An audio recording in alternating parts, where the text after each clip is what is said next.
Esto, listo. Hola, buenas tardes. Bienvenidos a todos a esta transmisión de A la Butaca. Voy a mandar la invitación a Andrea y a Juan Felipe. Juan Felipe, no me deja enviarte invitación. O tú me la mandas a mí, por favor. Andrea, buenas tardes, ¿cómo estás? Bien, estaba con mis audífonos, pero no me estaban mal. ¿Cómo van? ¿Yo me escucho bien? ¿O será que me pongo audífonos? ¿Me escucho? Sí, quiero escuchar bien. Listo. A ver, yo a Juan Felipe, si tú me puedes enviar la invitación como para aceptarte, para que entres al en vivo, porque a ti no me deja mandarte. Ahora ya sí, ya se habilitó. Listo. Bueno, entonces para hoy vamos a hablar un tema para los que ya vieron. Juan Felipe, bienvenido, buenas tardes, ¿cómo estás? ¿Qué tal? Buenas tardes. Buenas tardes. Bueno, muchas gracias por estar acá primero que todo, por aceptar la invitación de a la Butaca. A la Butaca es un medio pues que lleva muy poquito tiempo, pero estamos empezando como a hacer algunos contenidos pues importantes en lo cultural, artístico, político. Entonces es de suma importancia el que hayan aceptado nuestra invitación. Muy agradecida. Bueno, para hoy tenemos un tema para los que ya vieron de pronto la ficha o los que no, pues se enteren más o menos como de qué vamos a hablar hoy, y es el asunto de Venezuela, ¿cierto? Pero viéndolo más allá de una mirada como parcial o de los últimos hechos que ya conocemos, como son las elecciones que hubo recientemente en el país vecino, ¿cierto? Entonces, vamos a hablar un poco de derechos humanos, vamos a hablar de, de lo que hemos dicho tanto, si eso no es dictadura, si eso no es un régimen, de las sanciones que tiene en este momento Venezuela por parte de Estados Unidos, y del conflicto o de la guerra del petróleo que se vive pues no solamente en Latinoamérica, sino también pues, en grandes proporciones a nivel mundial, que tienen unas afectaciones pues como muy globales. Y a la vez unos conflictos también muy internos en el país. Entonces vamos como a ver eso un poco, y lo que alcancemos de aquí a las 3 o 10 minuticos antes de las 3, porque creo que los muchachos también tienen otros compromisos. Entonces vamos a verlo desde las miradas que tienen tanto Juan Felipe como Andrea. Y bueno, primero quiero que se presenten. Andrea, y se presente cada uno, lo que hacen. En el afiche pusimos unos perfiles de cada uno, pero pues quiero que cada uno pueda presentarse aquí para todos. De una. No, muchas gracias por la invitación. Soy politóloga de la Universidad de Antioquia, magíster en Ciencia Política de San Diego State University y bueno, soy analista política de muchos internacionales y nacionales. Estoy trabajando en la Facultad de Derecho y Ciencia Política, en el pregrado de Ciencia Política, y allí doy América Latina en el contexto mundial y política comparada, desde donde nos acercamos pues a estos temas de la política internacional, en este caso pues de las elecciones en Venezuela, y bueno, aquí estamos pues como para conversar.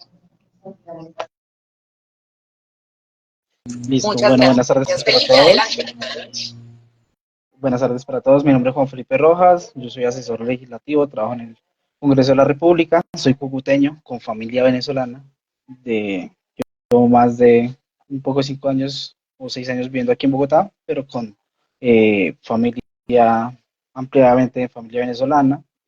Soy abogado de la Universidad Externa de Colombia, vengo del movimiento estudiantil, soy estudiante de 10º semestre de Administración Pública Territorial y le he hecho bastante seguimiento al tema de Venezuela desde más o menos desde el 2015 por el cierre en frontera y las afectaciones que este mismo tema ha tenido sobre territorios fronterizos como Cúcuta. Muy, me parece muy valioso que pues alguien que esté justamente como en una relación tan familiar y tan estrecha con el país, nos pueda también dar como ese aporte y esa visión de, más de allá, más de allá desde el interno de Venezuela. Entonces yo creo que, bueno, vamos a empezar a dar cada uno como unas características de cómo son las elecciones en Venezuela y cómo es ahorita como las características propias de la política venezolana desde la mirada de cada uno. Si quieres arranco entonces para seguir el orden. Arranque. Bueno, pues bueno, ahí frente al tema de Venezuela, la invitación que nos haces para mirar la perspectiva geopolítica yo creo que es clave porque ahí los intereses de fondo frente al tema petrolero creo que están en el centro de esta discusión, pues más allá de los resultados de las elecciones, que en efecto son dudosos, que en efecto la comunidad internacional está pidiendo la publicación de las actas para demostrar ese supuesto triunfo, digamos, de Maduro, pero creo que el fondo del asunto del petróleo va a ser ahí clave porque Estados Unidos estaba liberando un poco las sanciones económicas que había impuesto en el régimen, pues más o menos desde el 2022 y el año pasado que llegaron al acuerdo de Barbados, estaban preparando con la oposición una concertación en el marco de la guerra con Rusia y Ucrania. O sea, esto es clave porque digamos que Rusia es uno de los principales países que abastecen petróleo del mundo y todavía estamos en una época en la que dependemos mucho de este crudo. Y el hecho de que Rusia y Ucrania estén en guerra y todas las sanciones que la Unión Europea y el mundo occidental le ha hecho a Rusia por la invasión a Ucrania, hace que, digamos, tener petróleo o no y qué tanto petróleo se tiene va a ser muy clave en este orden mundial. Entonces, Estados Unidos había tratado de liberar un poco las sanciones a Venezuela con el compromiso de tener unas elecciones libres y justas en las que la oposición pudiera participar. Y es por eso pues que se da estas elecciones con un alto porcentaje de participación y con una expectativa de la oposición de que en efecto iban a tener veeduría internacional y que podían contar con un resultado transparente, lo cual no está ocurriendo. Entonces ahí creo que hay un telón de fondo muy interesante y es el rol de Estados Unidos en estas elecciones específicamente, porque la oposición tenía tantas expectativas frente a los resultados, porque en el 2018 también hubo otras elecciones dudosas, pero en estas hubo una gran participación y la oposición llamó de manera masiva a votar, porque muchas veces la oposición había dicho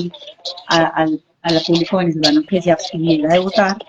En este caso, los invitaron a votar masivamente porque sentían que había una garantía desde la comunidad internacional, desde la veeduría internacional, que las elecciones iban a ser abiertas y transparentes. Y eso pues ha sido muy difícil poder acceder a las actas de resultado y en efecto pues creo que sí estamos ante un fraude electoral. Ok, ahorita apunté aquí una palabra muy importante y es sanciones después de la intervención de Felipe para que también tengamos claro qué es eso. Pues podemos saber personas acá que vamos a ver el video posteriormente o están dentro del en vivo que saben a qué nos estamos refiriendo, como puede que hayan otras personas que no, entonces para que tengamos claridad como en ese asunto. Y hago también una invitación y es que yo siento que uno sí tiene que pararse desde una orilla, ¿cierto?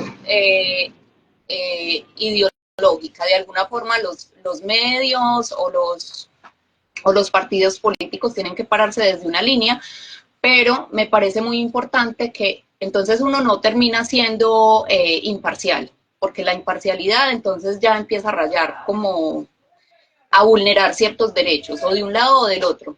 Entonces no nos paremos desde la imparcialidad, sino desde la objetividad, y ese es el llamado pues que hago también con este en vivo y con lo que estamos aquí hablando. Entonces, Felipe, adelante.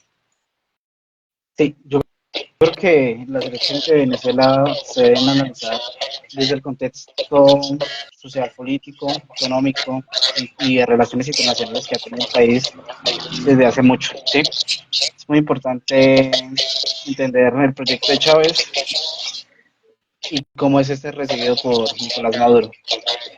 Eh, si bien yo creo que los dos, tanto Chávez como Maduro, recibieron el país eh, siendo una economía sujeta o dependiente del petróleo, la diferencia de los dos es el carisma, es ganarse a los sectores populares y sociales.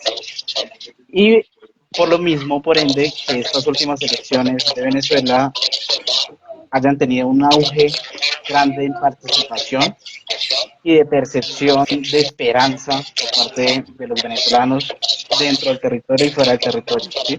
Entonces creo que destacar la participación de venezolanos en estas elecciones, porque cerca de, no sé, un 30%, casi 10 millones de venezolanos han migrado desde hace ya más de 5 años, ¿sí?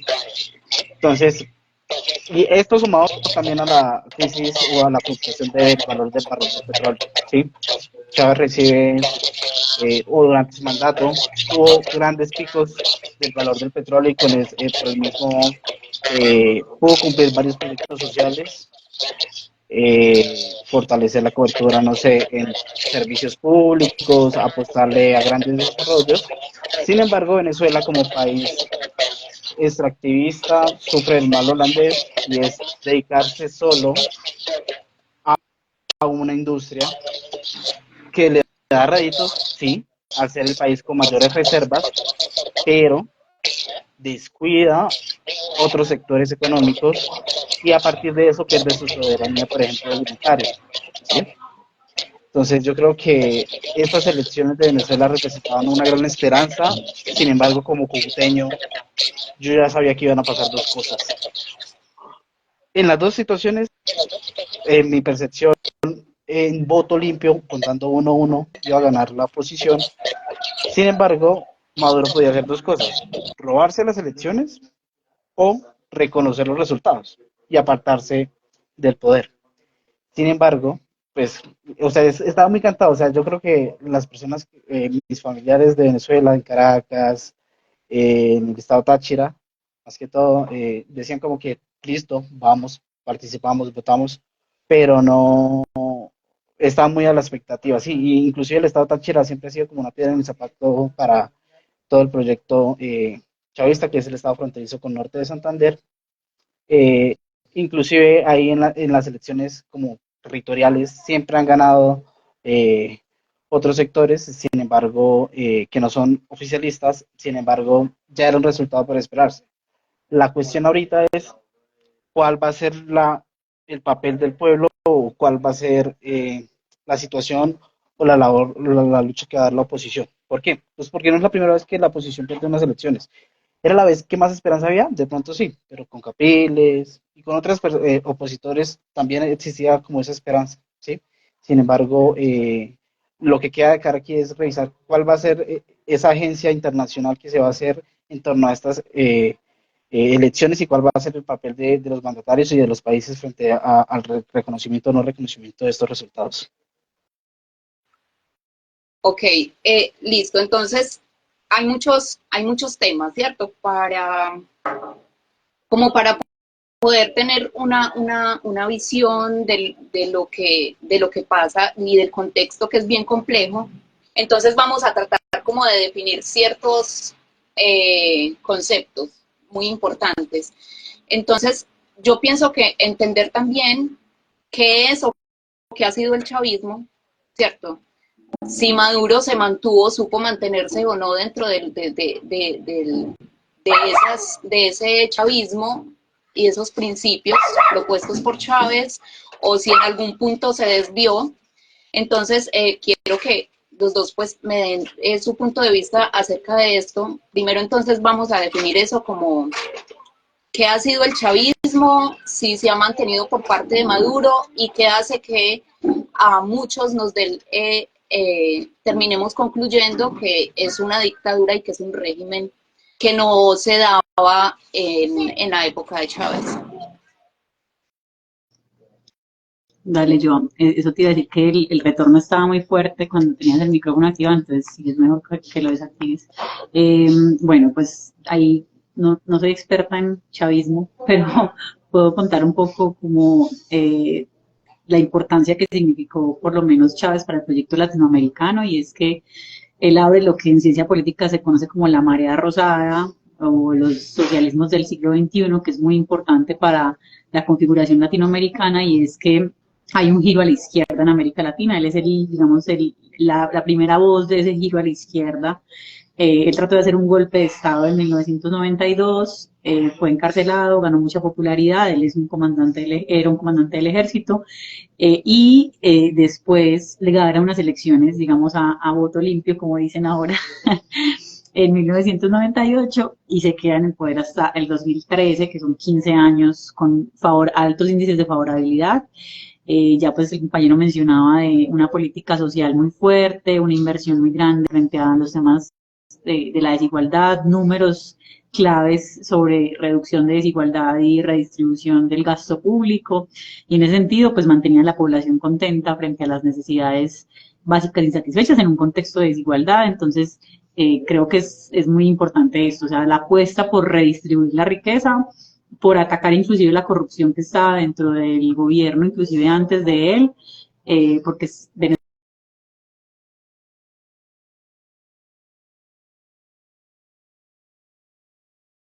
inclusive antes de Chávez la industria nacional era en un alto porcentaje también nacionalizada, aunque había participación de empresas privadas, pero eso da cuenta de un Estado que es capaz, con esos recursos del petróleo, de distribuir esa riqueza.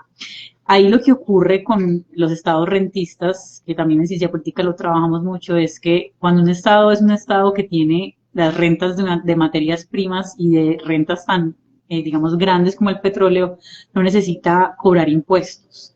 Y esto es una arma de doble filo para la ciudadanía, porque, digamos, la ciudadanía está muy contenta de recibir programas sociales sin pagar impuestos, pero eso implica la desvinculación o desarticulación con el gobierno y con las necesidades de gobierno. Entonces, ahí por eso digamos que es un arma de doble filo, porque hay abundancia, hay redistribución, hay riqueza, pero si la gente no paga impuestos hay una desconexión con lo público, ¿cierto? No hay un control constante frente a los gobernantes, en ese sentido hay una ventana más grande de oportunidad para la corrupción, porque si la gente está recibiendo y no está pagando por eso, pues no importa cómo se estén manejando esos recursos. Y ahí hay una ventana de oportunidad muy grande para que esos recursos también se desvíen, para que hayan sobrecostos. Entonces eso por un lado. Entonces digamos que ideológicamente sí había una apuesta de izquierda, pero eso estaba sustentado por unas bases materiales que es acceso al crudo. Ahora bien, el tema de la enfermedad holandesa, que es depender solo del crudo, hace que ante una crisis económica pues tengan que acudir al endeudamiento. Durante Chávez esto fue posible, es decir, depender del petróleo, acudir al endeudamiento y no afectar la economía nacional. Cuando Chávez se muere, digamos, confluye en la muerte de Chávez el ascenso de Maduro y la crisis del petróleo del 2014-2015. Entonces, es una configuración de hechos que hace que pues la población perciba la crisis económica del petróleo, un nuevo líder, y asocie la traición de Maduro al chavismo, cuando en realidad yo no creo que Maduro haya traicionado los ideales del chavismo. Lo que yo creo es que no tiene la economía básica necesaria para proveer los servicios públicos que el chavismo sí pudo entregar, ¿cierto? Entonces ahí ya es donde viene, digamos, como la cara de la moneda de un régimen cerrado que no necesita de ciudadanía porque ha vivido del petróleo, pero una crisis económica que ya empieza a tener la necesidad de apretar a la gente pues para que pague los impuestos, y eso no va a ocurrir en este contexto. Entonces, bueno, empieza pues como toda la dinámica de llamar a la comunidad internacional también culpable por esto, pues porque en efecto la comunidad internacional ha hecho esas sanciones que han generado el bloqueo de la economía y una crisis que se ha agravado. O sea, confluye esa crisis económica con las sanciones internacionales, y ahí es donde hace que se complejice más esta idea del chavismo y qué tan alineado está Maduro con los ideales de Chávez, cuando en realidad no hay con qué sustentar esos ideales materiales, ¿cierto? Porque yo creo que el principio de la redistribución implica que hay que redistribuir, ¿cierto? Pero ante una crisis económica del carácter de la que tiene Venezuela, pues no es claro qué es lo que se pueda redistribuir. Entonces ahí el contenido ideológico ya pasa a un segundo lugar, pues frente a esa crisis económica. También, perdón, Felipe, antes de tu intervención, pues de acuerdo a lo que dice Andrea, también me parece como importante eh, saber cómo es esa parte, o sea, si hay una guerra latinoamericana y hacia el exterior de los otros países con el tema del petróleo, pero cómo es el tema interno, ¿cierto? En Venezuela, ¿quiénes se benefician internamente de ese sector petrolero? ¿Cómo es el protagonismo o cómo es el papel de los sindicatos, por ejemplo, o de los aliados al gobierno en este tema petrolero? Me parece también importante que nos aclaren esa parte, porque ciertamente hay unos beneficios también de ciertos sectores de la población venezolana. Sí, Ahí hay un tema muy interesante porque, bueno, qué pena, pensé que no, hágale. si quieres, dale. Entonces, vamos a escuchar a Felipe y luego acerca de lo que acabo de decirme me dan el punto de vista. Sí, bueno, entonces, en primer lugar, respecto al chavismo, pues es un movimiento como tal que gira o giró en torno a Hugo Chávez. En la actualidad sigue girando, sí.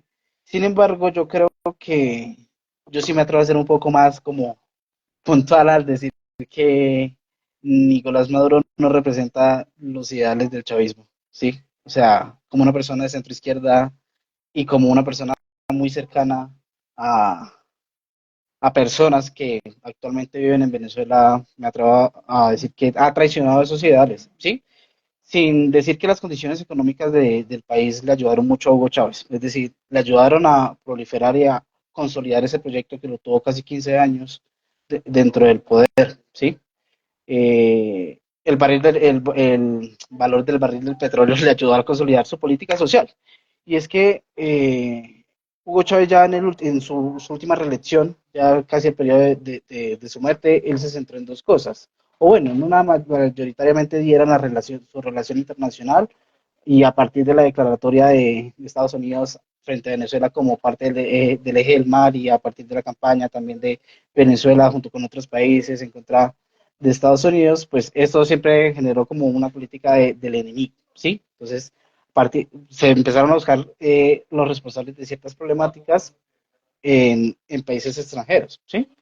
Y yo creo que la falencia de Maduro son varias cosas. Uno, eh, que no abordó los grandes temas del país como si lo hizo Chávez, es decir, cobertura en servicios públicos, vivienda, educación, infraestructura, ¿sí?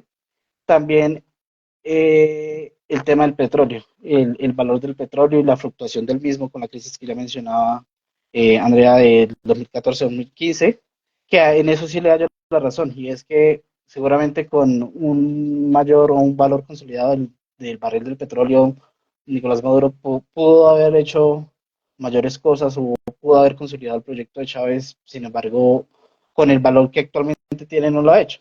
El valor del barril actual de petróleo es como de $80, $79, y Venezuela tiene como 300.000 millones de reservas de barriles, ¿sí? Y recibe menos que Arabia Saudita por esas mismas reservas, y Arabia Saudita tiene menores reservas, ¿sí?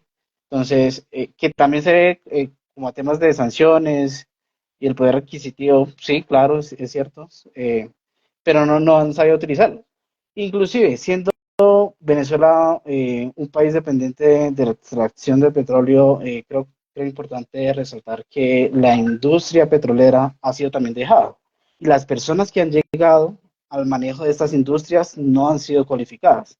Es decir, entonces, tenemos el fenómeno de que si bien Venezuela tiene las mayores reservas, estas personas que llegan no tienen ninguna relación con reservas y te respondo de paso lo que tú ya mencionabas, y es, en Venezuela existe una posición de confort que es el oficialismo. O sea, no todas las personas viven mal, comen mal, tienen ingresos inferiores a $5, ¿sí? Por eso el régimen se ha posicionado, ¿sí? Sin embargo, Venezuela ha llegado a tener como un 75% de pobreza extrema. En el 2020 la lograron reducir y a partir de la consolidación también de su economía, ¿sí? Que eso es otra de las cosas que también le critico a Maduro, a diferencia de Chávez. Nicolás Maduro, en su manejo económico ha sido súper malo. O sea, emisión excesiva de dinero, generar hiperinflación, el control de precios, que ha sido como apagar fuego con gasolina. Eso ha hecho que la economía, que su economía, a pesar de que su política sea antiimperialista o anti Estados Unidos y a todo este bloque, su economía se ha dolarizado. Es decir, ustedes hoy en día, no sé, van a Ureña, que es un municipio cercano a,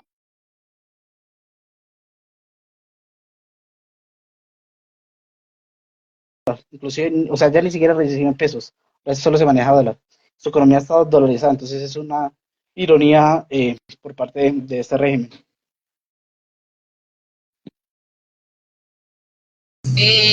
André, creo que ibas a decir algo. Sí, ya no me acuerdo, pero bueno, les puedo contar cositas. No, Bueno, de hecho, es que ni te... Ay, me escucho. Bueno, que estaba pensando en el tema del petróleo, pues que es como tan clave allí, lo que menciona Juan,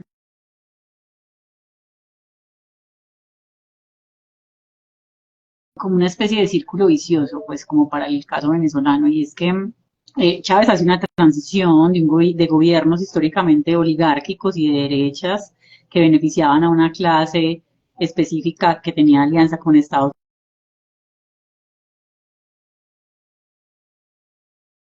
que traban la riqueza en pocas manos, que aumentaban la desigualdad, y en ese cambio de derecha a izquierda, que es lo que hace Chávez, en el que beneficia sectores sociales populares y contribuye a la redistribución de la riqueza, sacrifica mucho de lo que la industria petrolera necesitaba para ser efectiva y eficiente, como lo llegó a hacer en el momento del capitalismo, y era la tecnocracia. Entonces, esa transición, digamos, de la derecha a la izquierda y el manejo de la industria petrolera a través de un discurso ideológico hizo que inclusive Chávez, vivo pues desde el 2002 al 2003, cambiara todos los cargos técnicos dentro de la industria petrolera por cuotas políticas, pues pagar, digamos, esa base electoral, incluir a los sectores que habían votado por él dentro del manejo de la economía inclusive, y eso también fue un costo muy alto frente a los estándares de producción del petróleo. O sea, hay cargos técnicos que no se pueden suplir con bases ideológicas, y eso también hace que la industria petrolera se empiece a afectar. Entonces ahí digamos que se combinan cosas, malas decisiones frente a la industria petrolera, o sea, cómo mantener un buen ritmo de la industria petrolera, y las relaciones con Estados Unidos no eran secundarias, o sea, no era solamente que Venezuela dependiera del petróleo, sino que además dependía de refinarlo en Estados Unidos y venderlo en Estados Unidos. Entonces,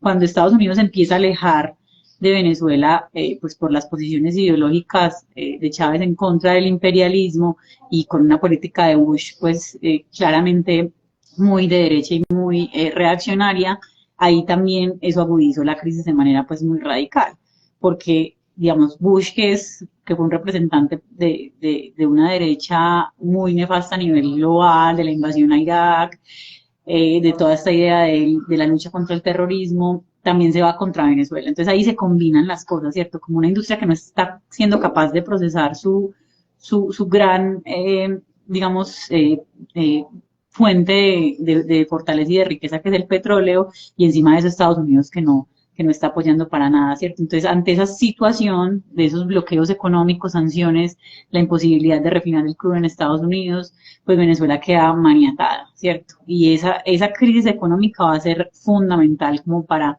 exacerbar los asuntos. Ahorita en este momento está siendo interesante el orden global, porque ya las cosas han cambiado, o sea, no estamos en la lucha contra el terrorismo después de las Torres Gemelas, Estados Unidos no es el hegemón mundial, en este momento las relaciones que Venezuela tiene con China, con Rusia, con Irán, son muy importantes. Venezuela se ha estado recuperando por lo que Juan menciona de la dolarización. Entonces, tampoco es que Maduro tenga muchos incentivos para dejar el poder y yo creo que la economía se está recuperando de manera paulatina y en ese contexto han sido fundamentales estos países, inclusive Irán envía cada ratico barcos con crudo a Venezuela, o sea, paradójicamente Venezuela es el país que más reservas tiene de petróleo en el mundo y no puede procesarlas porque no tiene dónde refinarlas, pero Irán le manda petróleo a Venezuela para que Venezuela pueda tener su economía a flote. Entonces, estamos ante un mundo distinto que también privilegia, digamos que las posiciones en contra de Estados Unidos y le da a Venezuela fortaleza para seguir adelante con un proyecto, digamos, anti-Estados Unidos, que puede ser en contra de la voluntad popular, que puede ser en contra de los votantes, pues que hicieron ejercicio de su voto las pasadas elecciones, pero que sí está en contra, pues también de Estados Unidos. Entonces, bueno, hay como unos temas adicionales que complejizan el análisis. Bueno, aquí reconocemos pues varias cosas y toda esta información que es pues súper importante, ¿cierto? Pero que pues también hay que revisar o dejo una duda por acá y ustedes miran si la resuelven.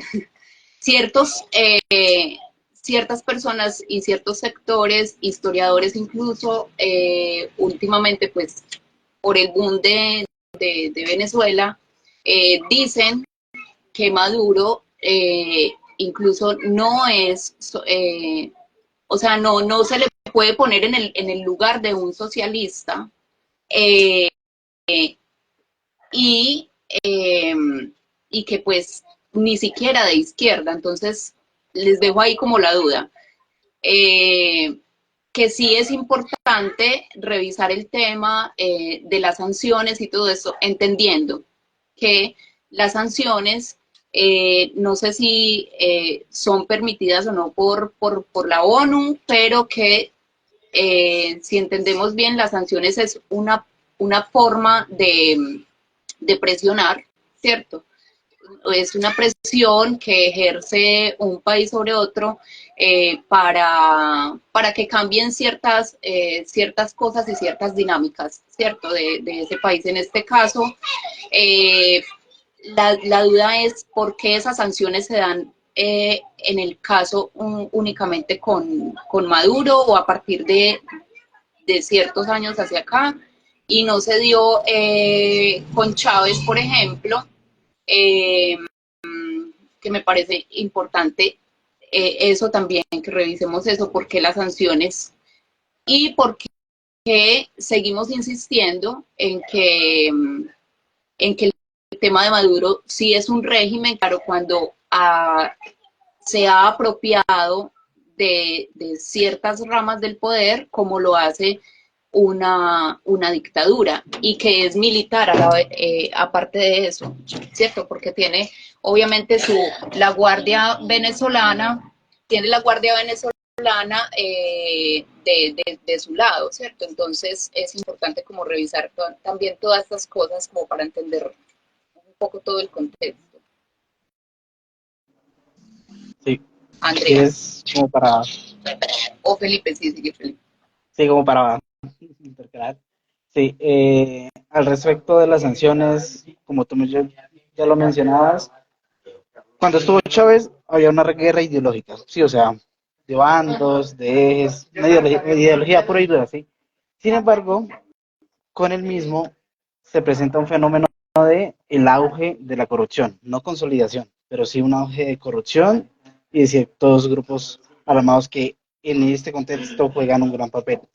Sin embargo, es muy diferente y no se presenta igual este tipo de sanciones, reproches y demás por parte de otros estados como con Nicolás Maduro. Con Nicolás Maduro se presentan congelamiento de cuentas y de bienes también, confiscación de bienes, la prohibición de transacciones con ciertas personas, miembros del régimen de Maduro, el embargo de armas, prohibición de viajes, cancelación de relaciones diplomáticas, inclusive cancelación de pasaportes, imposibilitando la movilidad entre países, ¿sí?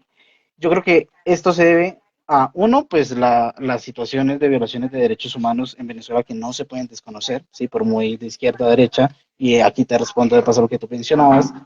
como una persona de centro izquierda considero que Maduro no responde a un proyecto socialista y que en Venezuela, inclusive, o sea, me atrevo a decir que en Venezuela ha habido de pronto la intención ideológica, como lo señalaba de pronto Andrea, pero la consolidación nunca, pero nunca ha habido una consolidación de un proyecto socialista, ¿sí? Lo que sí ha habido es la consolidación de unas élites que son élites del mismo sector, es como, no sé, el auge de la burguesía, por decirlo así, o el auge de ese sector contrario a las élites que quiso combatir Chávez, pero que posiciona Nicolás Maduro, ¿sí? Es decir, su sector oficialista, ¿sí? Entonces, como ya muy bien lo mencionaban dentro de los comentarios de pronto, hay un sector que sigue siendo beneficiado por corrupción o por esas regalías que deja el petróleo. Y pues como ya lo mencionaba Andrea, ese cambio en la industria de personas cualificadas o ese tecnicismo necesario para que la economía gire y sea más dinámica, le ha cobrado la factura a Venezuela, ¿sí? Entonces, yo creo que las sanciones en parte han sido buenas porque, o sea, o bueno, tienen una intención de pronto loable en cierta parte, no todas, sino en cierta parte, de rechazar, pues, ser un medio de presión para un país. Sin embargo, yo sí quiero resaltar, y es que este tipo de sanciones o el rompimiento, por ejemplo, de relaciones entre países, le causan, o sea, afectan más que a la persona que está, al mandatario, a los pueblos, ¿sí? Y aquí quiero resaltar Cúcuta. Cuando se cerró la frontera, Cúcuta se paralizó, ¿sí? Y muchas personas decían, no, en Cúcuta o en zonas fronterizas hay mucha delincuencia, porque son rutas de droga, intercambio entre bandas delincuenciales, sí es cierto. Sin embargo, la economía de estos territorios se paraliza y cae, ¿sí? Y por eso es que yo rescato un poco la posición del presidente Gustavo Petro en este caso, porque no ha sido una persona que entre a rechazar de facto, sino ha pedido garantías, ha exigido ciertos aspectos, porque no es lo mismo que Chile presente una posición radical a que lo haga Colombia, pues porque Colombia es un país fronterizo. Es decir, ¿quiénes van a ser las personas afectadas? Los colombianos entre Cúcuta y Venezuela, o entre Colombia y Venezuela, ¿sí?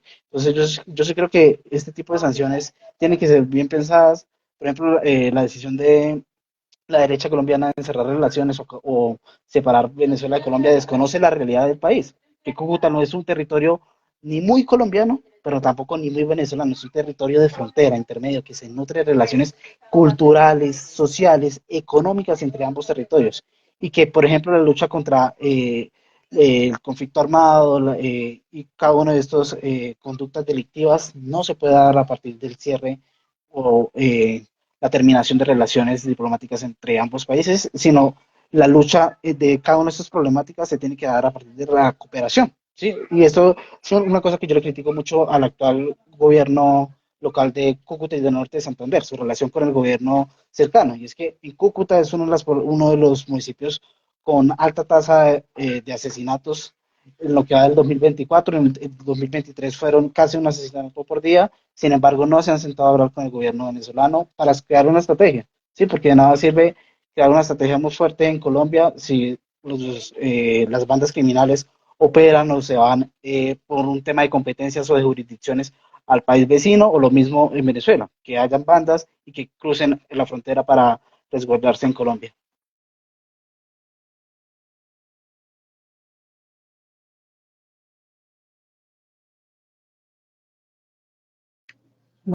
Bueno, voy a arrancar yo, y si quieres, yo, ¿sí? Bueno, yo pues coincido con Juan en el tema de las sanciones, aunque es cierto que Bush empezó a implementar sanciones muy fuertes contra Maduro antes de que llegara, contra Chávez antes de que llegara Maduro. Entonces, eso, un tema ahí importante, las sanciones económicas ya habían empezado antes, de hecho, cuando llegó Maduro estaba Obama, que no era propiamente el más halcón de la Casa Blanca, pero ya después le tocó Trump, que sí, pues volvió a fortalecer esas sanciones. Y bueno, Biden las ha estado alivianando desde el 22 por la guerra en Ucrania y pues porque necesita el crudo de Venezuela. Frente al tema ideológico, yo creo que discursivamente por lo menos Maduro sí es socialista, o sea, hay niveles de socialismo, ¿cierto? O sea, el discurso, la ejecución en el gasto público, la forma como maneja las relaciones con el sector económico, la forma como se relaciona con la sociedad civil y con la gente más empobrecida, ahí hay niveles, ¿cierto? Y que ciertamente su gobierno ha fortalecido una burocracia que se ha convertido en una nueva élite y en ese sentido es discriminatoria y para nada socialista, sino elitista. Eso es cierto, pero no quiere decir que su discurso no sea socialista. O sea, su discurso lo es, que la práctica sea corrupta, burocrática y proelitista, promilitarista, pues claro, ya ahí se aleja del ideal, pero sí tiene unos matices ahí claros en contra de las élites, en contra de las oligarquías, en contra de los poderes establecidos antes del chavismo, en contra del imperialismo global, a favor de los pueblos empobrecidos, de la América del Sur. Bueno, todos estos discursos hacen parte de la izquierda. Y la pregunta sobre por qué Estados Unidos decide sancionar a Venezuela y no a otros países, ahí también hay una apuesta internacional y geoestratégica. O sea, hay otros países que violan derechos humanos, hay otros países que ejercen sanciones, que son autoritarios, que son arbitrarios con su población y Estados Unidos no les imprime sanciones como Arabia Saudita, que es, por ejemplo, el principal aliado estratégico de Estados Unidos en el Medio Oriente. Entonces, ¿por qué no lo hace con Arabia Saudita? Porque los necesita, ¿cierto? ¿Y por qué si lo hace con Venezuela? Porque no los necesita y porque Venezuela es un puente que está trayendo a todas las disputas orientales a América Latina. O sea, es como una especie de nueva Guerra Fría y Venezuela es la nueva Cuba. Entonces, Venezuela es el puente que está trayendo a Rusia, que está trayendo a China, que está trayendo a Irán, y eso es el patio trasero de Estados Unidos, ¿cierto? Entonces, a Estados Unidos no le interesa que Venezuela sea aliado de estos países que le generan tanto conflicto, y por eso es que quiere tener a Venezuela cortica del cuello, porque es como ejercer digamos, ese control sobre usted tiene que ser un aliado estratégico de Estados Unidos y no de Irán, y no de China, y no de Rusia. Entonces, por eso es que las ejerce sobre Venezuela, porque hay mucho que perder y porque está Venezuela muy cerca de Estados Unidos. Bueno, es bien compleja la situación, ¿cierto? Porque yo quiero, ya hemos dado como un poco opiniones acerca de socialismo, izquierda, derecha, pero yo quiero que nos centremos en cosas muy importantes porque hay que empezar a dar prioridades, al menos mientras nos paramos como desde una postura más humana, ¿cierto? Y no desde los idealismos, porque a veces los idealismos entonces, eh, por, querer, por querer ser radicales con el idealismo, con los idealismos, política, entonces también rayamos un poco a cómo vulneramos derechos humanos.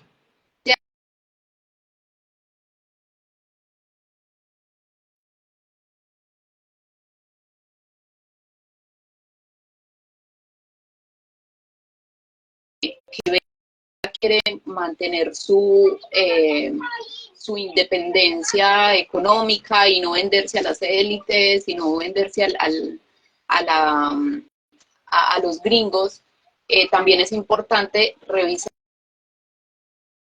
eso, también incluso desde las sanciones, porque yo pienso que las sanciones, la principal afectación también es humana, ¿cierto?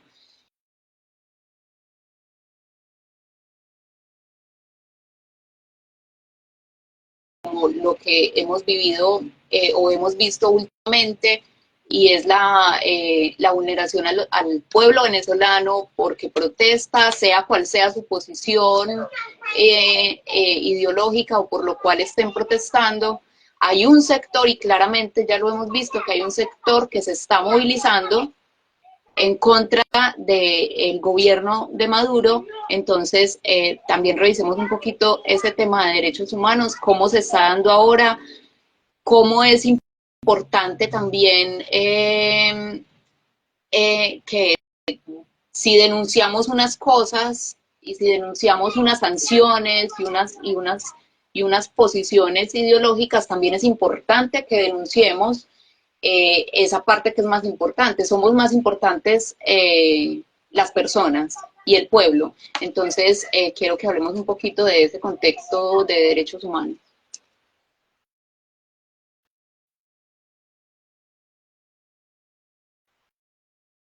André.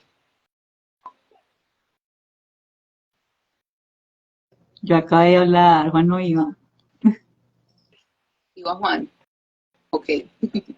Adelante, Juan. Listo.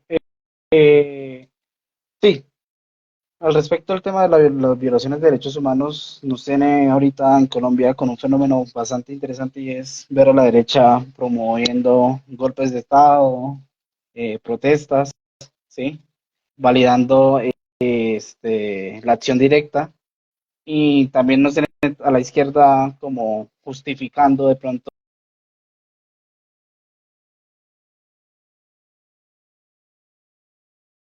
protesta como derecho, ¿sí? Entonces, en primer lugar hay que reconocer que actualmente existen violaciones de derechos humanos en Venezuela, no solo en el marco de protestas. Sí, yo creo que la protesta es el resultado final de todo, toda una violación sistemática de derechos fundamentales en Venezuela, ¿sí? Pero también hay que reconocer que muchas de estas sanciones de las que ya hemos mencionado no han sido interpuestas por eso dije no todas, al momento de referirme a ellas, no han sido interpuestas como presión para que se frene o se cese la vulneración de derechos fundamentales, sino sirven a otros intereses, sí, o sea, intereses respecto a petróleos, economía, sí, de geopolítica, sí, y pues la cercanía de Venezuela también al BRICS. Entonces, yo creo que la vulneración de derechos humanos debe ser reconocida, porque desconocerla es desconocer la realidad de todo un país, no solo el país que está en este momento en su territorio, sino esos migrantes que han encontrado la única salida legal del país, buscando condiciones de vida que no hay en Venezuela en este momento, ¿sí? O sea, yo creo que la vulneración del derecho a la vida en Venezuela no solo se da a partir de la represión estatal, sino también de la falta de soberanía alimentaria, condiciones laborales, ¿sí? Salud, ¿sí? O sea, no hay como tal las garantías dentro del territorio para que las familias subsistan a no ser de esa élite que se ha construido del régimen de Maduro. Sin embargo, creo que es importante ver la forma de reconocerlas y de hacer presión, ¿sí? Y más para los países fronterizos con Venezuela, ¿sí? Yo creo que es muy importante el papel que juega aquí Colombia, de intermediador, de negociador, de garante de pronto, ¿sí? Eh, Porque las decisiones que se tomen o las decisiones que se implementen dentro del país van a repercutir de buena forma a Colombia, por ejemplo, no solo por su cercanía con el territorio, sino también por la presencia de venezolanos dentro del país, ¿sí? Que ya o sea, son una gran parte, una buena parte de la población de migrantes dentro de Colombia y sus zonas fronterizas, que es muy importante considerarlas. Yo Es ahí que cómo agregaría, entender también, para antes de darle pasito a Andrea, cómo entender también, por ejemplo, que dentro de esa vulneración de derechos, por ejemplo, está los miles de venezolanos que han salido de su país, que los tenemos ahorita gran parte acá en Colombia, cómo a ellos también incluso en el derecho de poder elegirse o ser elegidos, no han podido acceder a este derecho porque también hubo un cierre de fronteras, ¿cierto? Que es muy probable que si damos el beneficio de la duda que haya ganado estas elecciones Maduro, pueda ser por la gran cantidad de venezolanos que pudieron haber votado por otro candidato, ¿cierto? No vamos aquí a hablar de si estamos de acuerdo o no con el candidato de derecha, pero sí hay que hablar justamente de ese derecho también que tienen los venezolanos de haber votado y que claramente se pudo haber restringido mucho en estas elecciones. yo ahí quería decir que pues, las violaciones de derechos humanos vienen desde hace mucho tiempo y un poco las causas de esas violaciones también son múltiples, porque normalmente cuando nosotros hablamos de violaciones a los derechos humanos estamos hablando de violencia directa, pero también lo que tú mencionas de salir del país, dejar su hogar, desplazamiento por crisis económica, eso también es una violación a los derechos humanos. Entonces, hay una distinción que en ciencia política hacemos entre hard power y soft power, en este caso Estados Unidos contra Venezuela, al imprimir sanciones económicas de ese tipo, también está violando los derechos humanos del pueblo venezolano, porque no es solamente mandar una bomba, o sea, es cortar todas las relaciones comerciales con el mundo para generar una crisis económica del tamaño de la que genera, para violar los derechos humanos del pueblo venezolano también. Lo que pasa es que como la culpa no es directa, ¿cierto? Pues no puede ir a un tribunal internacional para ser sancionado por esos temas. Entonces, digamos, hay violencia directa, pues como saco un arma o no te dejo votar o te encarcelo, pero hay una violencia que también es hard power, pues digamos, poder duro contra un pueblo con el tema de las sanciones económicas que también genera violaciones de los derechos humanos. Entonces, el pueblo venezolano ha estado ya por muchos años sujeto a una cantidad de violencia por parte de la comunidad internacional, por parte de sus mismos gobernantes. Entonces, digamos, Estados Unidos se dice ser aliado del pueblo, pero también ha estado históricamente, digamos, ahorcándolo económicamente, ¿cierto? Entonces ahí hay como un doble rasero también muy fuerte sobre, digamos, qué derechos humanos se están violando, hace cuánto se están violando y quién los está violando, ¿cierto? Porque son múltiples frentes de violaciones a los derechos humanos. En este caso estamos viendo la manera más directa frente al tema de las elecciones, que claramente es reprochable, simplemente mostrar que eso también es resultado de un proceso histórico de degradación de la economía nacional. Muy de acuerdo contigo, Andy. También, no sé, ¿cómo es nuestro papel como sociedad también para ayudar un poco, a ver, a desmitificar ciertas cosas, a ayudar que la información sea correcta, porque entonces también tenemos ahora miles de cosas rodando en redes que pueden ser muy fake, ¿cierto? Eh, medios incluso tradicionales tratando de aprovecharse también de la situación, cuando claramente aquí en Colombia vivimos también una violación de derechos hace un par de años, eh, cuando cierto sector de la población se quiso movilizar en contra de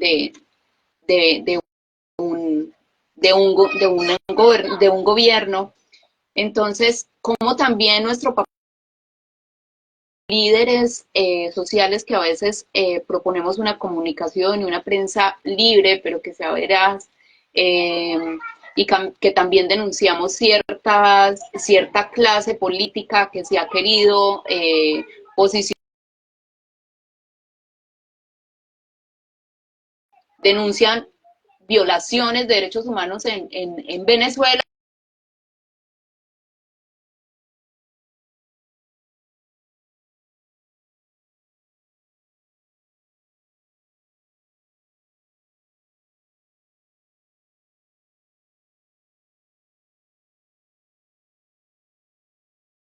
Y ayudar a que la información nos llegue un poco más clara y más veraz y como sin tanto fanatismo a la vez.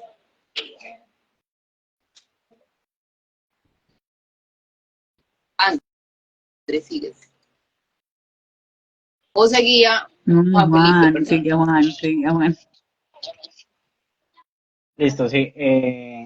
Al respecto, yo creo que es muy importante que la situación de Venezuela no sea instrumentalizada por los gobiernos internacionales, ni por Colombia, ni los medios tradicionales colombianos, como para ir en contra de proyectos políticos de izquierda, progresistas, socialistas, ¿sí? Sino que hay que reconocer la situación de Venezuela con sus propias realidades, ¿sí? Es decir, Colombia jamás va a ser Venezuela, ¿sí? Por su ubicación sociopolítica, por su composición económica, social, cultural, ¿sí? Nunca vamos a ser Venezuela, ¿sí? Y por lo tanto es importante que, o sea, no auspiciar la instrumentalización y más de caras a las elecciones del 2026, o sea, titulares de que lo que pasó en Venezuela se va a repetir en Colombia para el 2026 son muchos, ¿sí?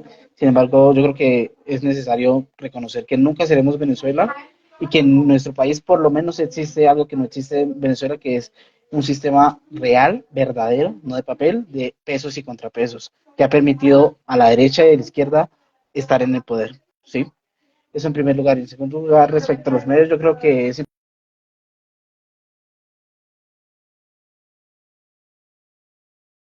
comunitarios que en este momento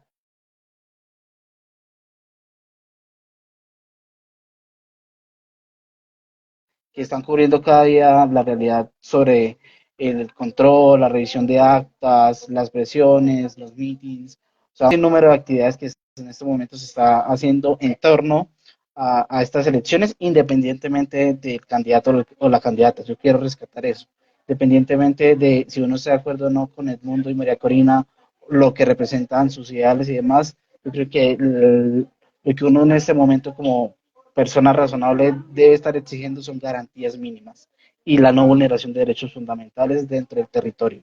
Y por fuera también, como lo decías, con el tema de el derecho a la participación política en estas elecciones y en cada una de las elecciones que se den dentro del territorio.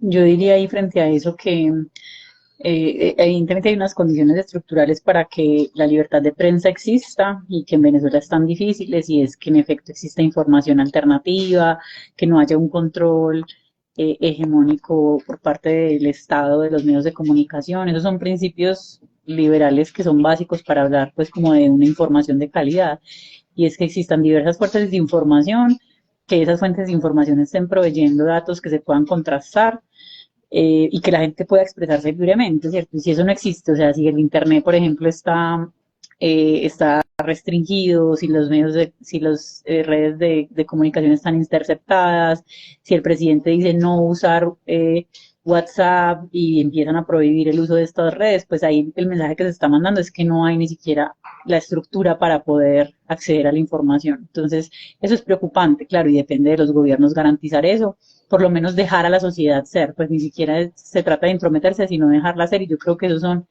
pues conquistas del mundo occidental y liberal que son muy importantes para que la gente se exprese libremente y acceda a la información. Y por otro lado, que está ya la responsabilidad que cada uno y cada uno de nosotros tenemos, y es contrastar la información. O sea, estamos en una era de la hiperinformación y de las fake news, y esa responsabilidad no es de los medios tradicionales, no es de ningún medio alternativo, es una responsabilidad que cada uno tiene con uno mismo y de su formación cívica, y es, si tenemos tanta información y si hay tantas fake news, uno sí debería sacar un tiempito para leer, para contrastar fuentes, para decir, bueno, voy a leer esta noticia de varios medios, a ver cómo la abordan, porque el lenguaje es distinto, porque el foco es diferente, y ahí formarse su propia opinión, porque es muy difícil, digamos, garantizar que esto no exista, pues porque, digamos, hay demasiado ruido en las redes sociales ahorita, entonces la responsabilidad es de cada uno.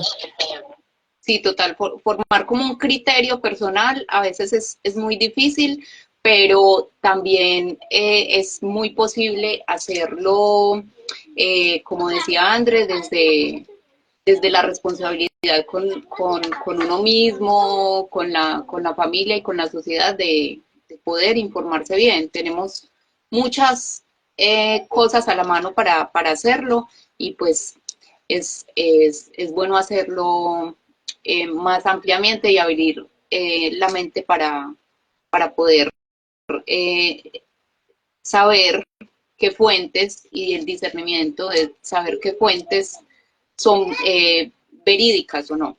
Y también está la presión que podamos seguir ejerciendo a que se presenten esas actas, como decía Felipe, sea cual sea el resultado, porque pues si bien se ha dicho se ha dicho mucho o por varios que ya he leído, he escuchado, que el sistema electoral de Venezuela es súper seguro. También claramente hay, siento, pues esto sí es una percepción, ¿cierto? Muy, muy personal, y es que siento que hay negligencia también en esa parte del gobierno y del Consejo Nacional Electoral de Venezuela para presentar esas actas que tanto se han pedido. Si bien se ejerció presión o se trató de hacerlo desde ciertos organismos, a los cuales pues nos dimos cuenta que de pronto ya no está sujeto Venezuela, ¿cierto? Entonces que no iban a servir de nada, pero entonces, ¿cómo también nosotros dejamos que un Estado que se supone que debería ser democrático, para mí pues no lo es, pero debería serlo y que pueda tener criterios para tomar ellos la decisión? También es importante saber que esa presión de los otros países, esa presión internacional es importante porque claramente reiteramos que hay violación de derechos humanos y que es importante por el pueblo venezolano pues que esto se resuelva. Entonces, seguir haciendo esa presión para que se presenten las actas y sobre todo pues a los gobiernos que en este momento están haciendo esa tarea de seguir pidiendo las actas. ¿Qué tan importante es eso? ¿Creen que esto sí va a lograr tener el alcance positivo o no? ¿O cómo ven ustedes como este clima o la sensación de esto que se viene viendo, pues que se presiona para que se conozcan las actas, pero no se conocen?